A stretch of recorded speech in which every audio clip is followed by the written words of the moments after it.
Assalamualaikum warahmatullahi wabarakatuh. Jirra jirtu hordoftoota chaanala Abdaatub nageenyi kiyya kan jaalalaaf kabaja bakkuma jirtan nuti isin geessu jecha egaa irrallee aappii ajaa'ibaa tokko kan waa hunda isiniif dalagsisuu danda'u jechuudha. Saffisa olaanaadhaan intarneetii firii isiniif qabadhee dhufeetin jira. Egaa gamanumaan gadi buufadhaatii itti fayyadamaa isiniin jecha aappiin kun waan barbaade irratti isiniif dalagaa sa'aatii guutuuf isin rakkisu saffisa ajaa'ibaatiin dalagaa jechuudha. Adda hin citu jechuudha. Aappiin sa'aatii guutuu irratti booda kana rakkina godhatee jira. Kanaaf kun sa'aatii guutuu hin qabu. Paaswoordii qaba jechuudha. Paaswoordii kana bilaashumaan argattanii itti guuttattanii sa'aatii 24 akka ajaa'ibaatti osoo adda hin citin isiniif dalaga saffisaanii. Egaa okkee gara barumsichaa isin dabarsa. Egaa hordoftoota kiyyaa walii Facebook irraanis haarawaan gara chaanala kana dhuftan chaanala kana subscribe gochuu hin dagatinaa. Ka Facebook irraa hordofaa jirtan banamee jira waan ta'eef subscribe gochuu like tuquun dandeessu like subscribe gochuu hin dagatinaadha. Aappii kana yoo qabaattan taate isiniif dalaga paaswoordii jijjiirratee jira jechuudha. Paaswoordii ni qabatu amma jijjiirratee haala barbaadan isiniif dalaga. Egaa viidiyoo kana akka dhumaatti yoo daawwattan isiniif galuu danda'a jechuudha. Dungura xiqqoo tokko yoo uumtan viidiyoo dhaggeeffachuu dhabuudhaan kaka'e isiniif hin dalagu. Okkee haala kamiin dalaga waliin ilaalaa jechuudha. Jalqaba yoo seentanii update ni qaba jechuudha. Update paaswoordiin isaa jijjiiramee jira jechuudha. Update gootanii alaabaa biyya adda addaa isiniif baasuu qaba. Egaa isiniif baaseen booda asirratti auto selektii serverii irra taa'uu qaba jechuudha. Galoolee kuni kasi biyya adda addaa ni qaba. Kanuma jalqabaa irratti auto selektii irra taa'uu qaba. Okay. Achirra gootanii asirratti tuttu jechuudha. Asitti zeni free VIP ni qaba. Jawwii free VIP kaasaa STC free VIP aga tokko STC free ni qaba jechuudha. STC free aga lakkoofsanii filattu. Mobaayilii birrii 60 ni qaba jechuudha. Birrii 60 irratti isiniif dalagaa walii mobaayilii keessaa qabdan. Mobaayilii birrii 60 39 gaafachaa turtan kan 39 hin jiru as keessa jechuudha. Yoo qacarraa irratti isiniif dalagan ilaalladha. Okay, zeen irratti isin argisiisa jechuudha. Connect goona jechuudha. Connect goona.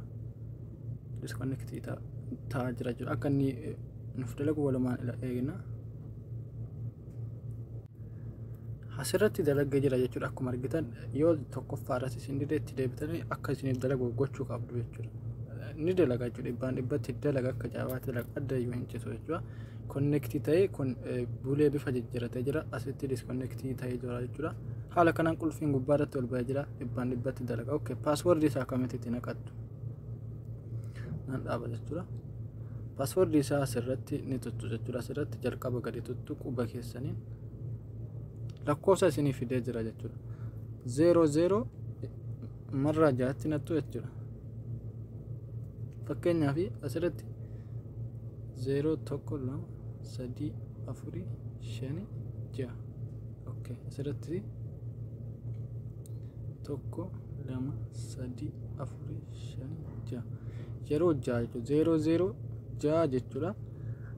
Asirratti osoo arabii gootanis haalaan isiniif dalaga. Warri keyboardiin keessan arabiffa qabu mobaayilii keessan osoo arabii irra godhatanii olii kana paaswoordii isaa akka jaabaatti adda hin citu isiniif dalaga. Ingilizii yoo ta'e xiqqoo xiqqoo isin mokkoruun mala waan ta'eef arabiffa irra godhadhaa jechuudha.